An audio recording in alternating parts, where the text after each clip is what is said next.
ओम शांति। 18 फरवरी 2025। बाबा के महावाक्य। मीठे बच्चे, तुम्हारी फर्ज अदाई है घर घर में बाप का पैगाम देना। कोई भी हालत में युक्ति रचकर बाप का परिचय हरेक को अवश्य दो। प्रश्न: तुम बच्चों को किस एक बात का शौक रहना चाहिए? उत्तर: जो नई नई पॉइंट्स निकलती हैं उनको अपने पास नोट करने का शौक रहना चाहिए, क्योंकि इतनी सब पॉइंट्स याद रहना मुश्किल है। नोट्स लेकर फिर कोई को समझाना है, ऐसे भी नहीं कि लिखकर फिर कॉपी पड़ी रहे। जो बच्चे अच्छी रीति समझते हैं उन्हें नोट्स लेने का बहुत शौक रहता है। गीत लाख जमाने वाले। ओम शांति। मीठे मीठे रूहानी बच्चों ने गीत सुना। रूहानी बच्चे यह अक्षर एक बाप ही कह सकते हैं। रूहानी बाप बिगर कभी कोई किसको रूहानी बच्चे कह नहीं सकते। बच्चे जानते हैं सब रूहों का एक ही बाप है। हम सब भाई भाई हैं, गाते भी हैं ब्रदरहुड। फिर भी माया की प्रविष्टता ऐसी है जो परमात्मा को सर्वव्यापी कह देते हैं, तो फादरहुड हो पड़ता है। रावण राज्य पुरानी दुनिया में ही होता है, नई दुनिया में राम राज्य अथवा ईश्वरीय राज्य कहा जाता है। यह समझने की बातें हैं। दो राज्य जरूर हैं, ईश्वरीय राज्य और आसुरी राज्य। नई दुनिया और पुरानी दुनिया। नई दुनिया जरूर बाप ही रचते होंगे। इस दुनिया में मनुष्य नई दुनिया और पुरानी दुनिया को भी नहीं समझते हैं, गोया कुछ नहीं जानते हैं। तुम भी कुछ नहीं जानते थे, बेसमझ थे। नई सुख की दुनिया कौन स्थापन करता है? फिर पुरानी दुनिया में दुख क्यों होता है? स्वर्ग से नरक कैसे बनता है? यह किसको भी पता नहीं है। इन बातों को तो मनुष्य ही जानेंगे ना। देवताओं के चित्र भी हैं तो जरूर आदि सनातन देवी देवताओं का राज्य था। इस समय नहीं है। यह है प्रजा का प्रजा पर राज्य। बाप भारत में ही आते हैं। मनुष्यों को यह पता नहीं है कि शिव बाबा भारत में आकर क्या करते हैं। अपने धर्म को ही भूल गए हैं। तुमको अब परिचय देना है त्रिमूर्ति और शिव बाप का। ब्रह्मा देवता, विष्णु देवता, शंकर देवता कहा जाता है। फिर कहते हैं शिव परमात्माय नमः। तो तुम बच्चों को त्रिमूर्ति शिव का ही परिचय देना है। ऐसी ऐसी सर्विस करनी है। कोई भी हालत में बाप का परिचय सबको मिले तो बाप से वर्षा ले लेवे। तुम जानते हो हम अभी वर्षा ले रहे हैं और भी बहुतों को वर्षा लेना है। हमारे ऊपर फर्ज अदाई है घर घर में बाप का पैगाम देने की। वास्तव में मैसेंजर एक बाप ही है। बाप अपना परिचय तुमको देते हैं, तुमको फिर औरों को बाप का परिचय देना है। बाप की नॉलेज देनी है। मुख्य है त्रिमूर्ति शिव। इनका ही कोट ऑफ आर्म्स भी बनाया है। गवर्नमेंट इनका यथार्थ अर्थ नहीं समझती है। उसमें चक्कर भी दिया है, चरखे में सल, और उसमें फिर लिखा है सत्यमेव जयते। इनका अर्थ तो निकलता नहीं। यह तो संस्कृत अक्षर है। अब बाप तो है ही ट्रुथ। वह जो समझाते हैं उससे तुम्हारी विजय होती है सारे विश्व पर। बाप कहते हैं, मैं सच कहता हूँ, तुम इस पढ़ाई से सच सच नारायण बन सकते हो। वो लोग क्या क्या अर्थ निकालते हैं वह भी उनसे पूछना चाहिए। बाबा तो अनेक प्रकार से समझाते हैं। जहाँ जहाँ मेला लगता है वहाँ नदियों पर भी जाकर समझाओ। पतित पावन गंगा तो हो नहीं सकती।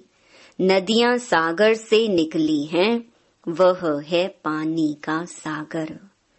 उनसे पानी की नदियाँ निकलती हैं। ज्ञान सागर से ज्ञान की नदियाँ निकलेंगी। तुम माताओं में अब ज्ञान है। गौ मुख पर जाते हैं, उनके मुख से पानी निकलता है। समझते हैं यह गंगा का जल है। इतने पढ़े लिखे मनुष्य समझते नहीं कि यहाँ गंगा जल कहाँ से निकलेगा। शास्त्रों में है कि बाण मारा और गंगा निकल आई। अब यह तो है ज्ञान की बातें। ऐसे नहीं कि अर्जुन ने बाण मारा और गंगा निकल आई। कितना दूर दूर तीर्थों पर जाते हैं। कहते हैं शंकर की जटाओं से गंगा निकली, जिसमें स्नान करने से मनुष्य से परी बन जाते हैं, मनुष्य से देवता बन जाते।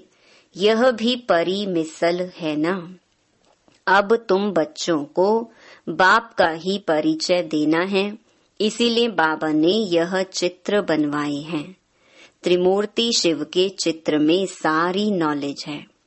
सिर्फ उन्हों के त्रिमूर्ति के चित्र में नॉलेज देने वाले शिव का चित्र नहीं है, नॉलेज लेने वाले का चित्र है।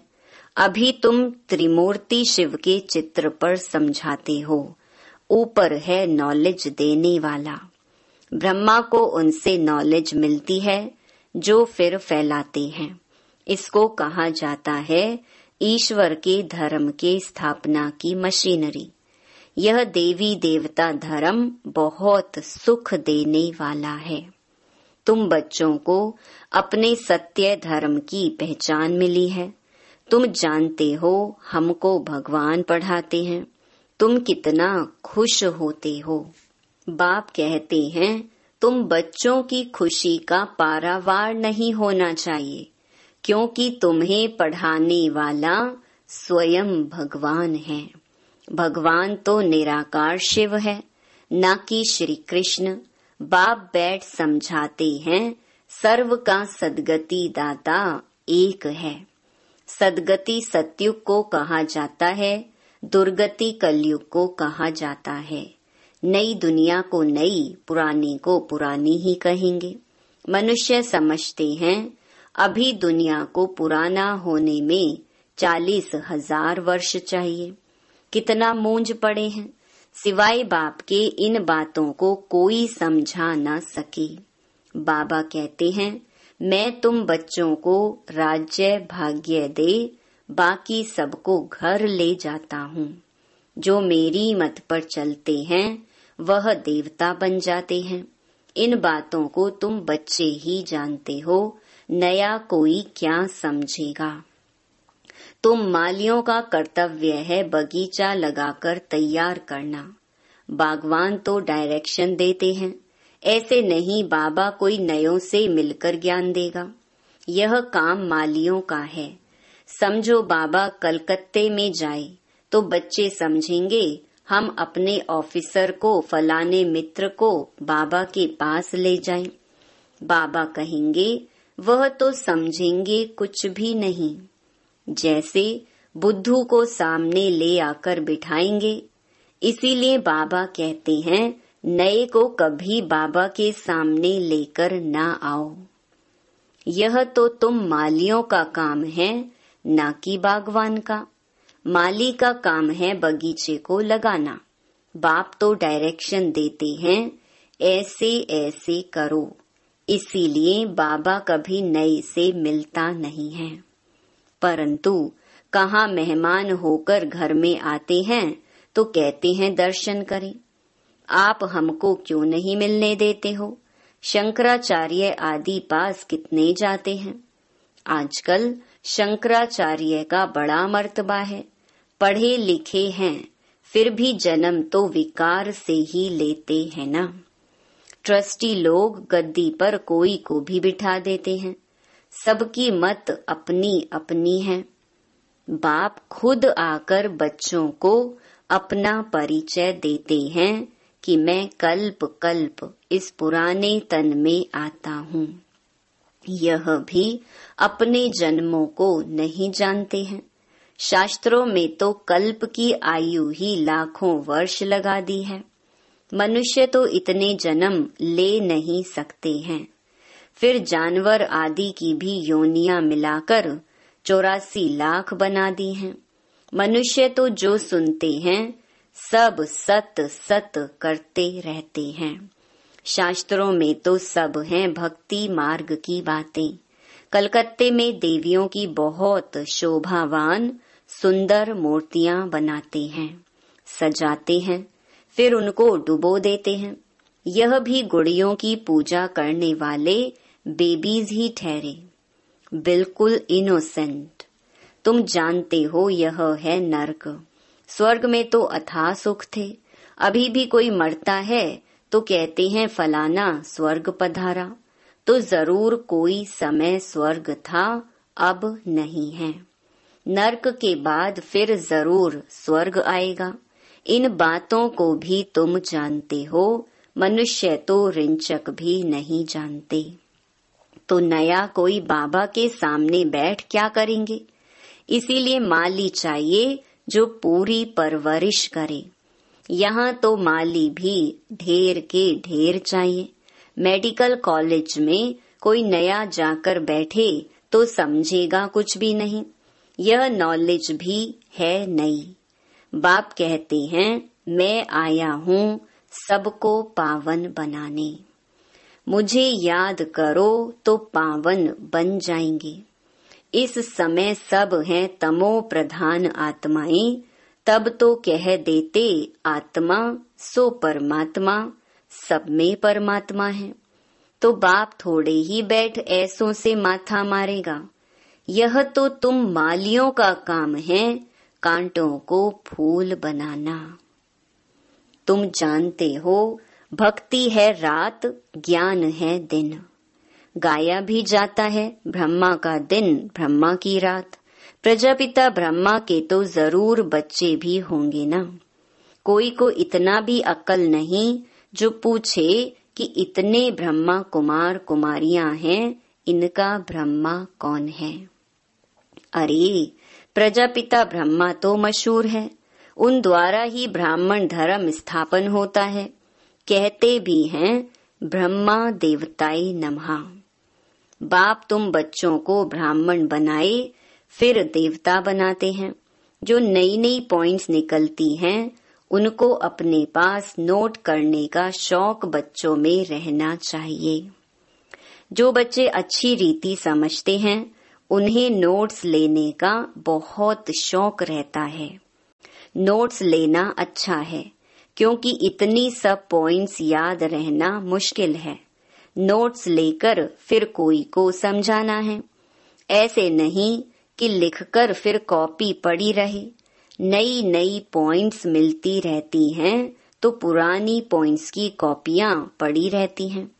स्कूल में भी पढ़ते जाएंगे, पहले दर्जे वाली किताब पड़ी रहती है।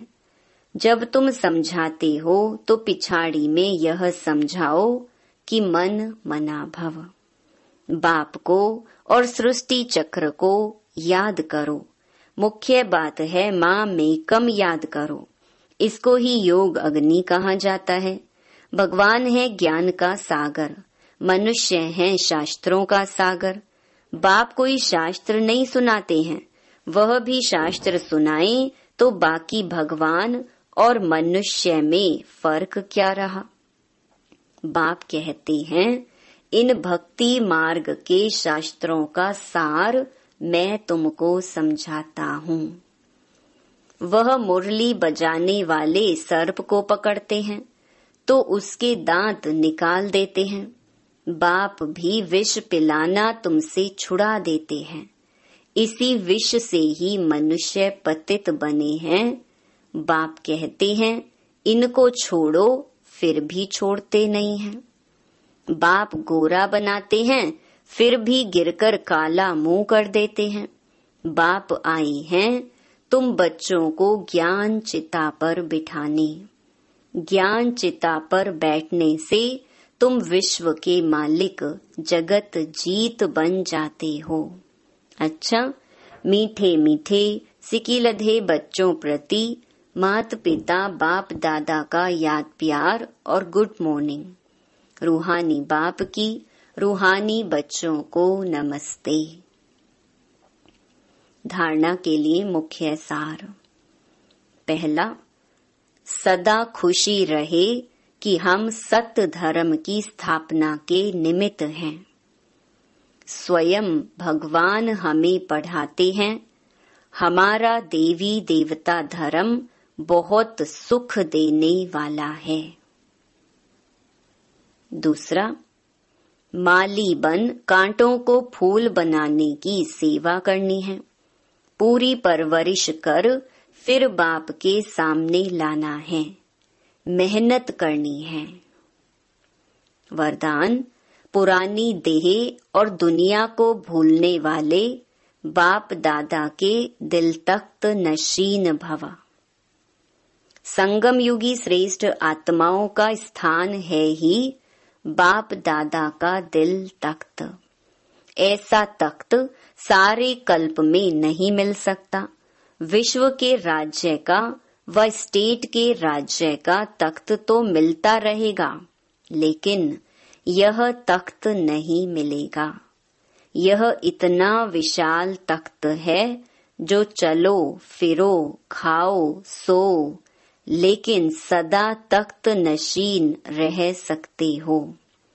जो बच्चे सदा बाप दादा के दिल तख्त नशीन रहते हैं, वे इस पुरानी देह व देह की दुनिया से विस्मृत रहते हैं। इसे देखते हुए भी नहीं देखते। स्लोगन, हद के नाम मान शान के पीछे दौड़ लगाना अर्थात परछाई के पीछे पड़ना। अव्यक्त इशारे, जैसे कोई भी नई इन्वेंशन अंडरग्राउंड जाने से कर सकते हैं, वैसे आप भी जितना अंडरग्राउंड अर्थात अंतर्मुखी रहेंगे, उतना नई नई इन्वेंशन व योजनाएं निकाल सकेंगे। अंडरग्राउंड रहने से एक तो वायुमंडल से बचाव हो जाएगा, दूसरा एकांत प्राप्त होने के कारण मनन शक्ति भी बढ़ेगी, तीसरा कोई भी माया के विघ्नों से सेफ्टी का साधन बन जाता है। अच्छा, ओम शांति।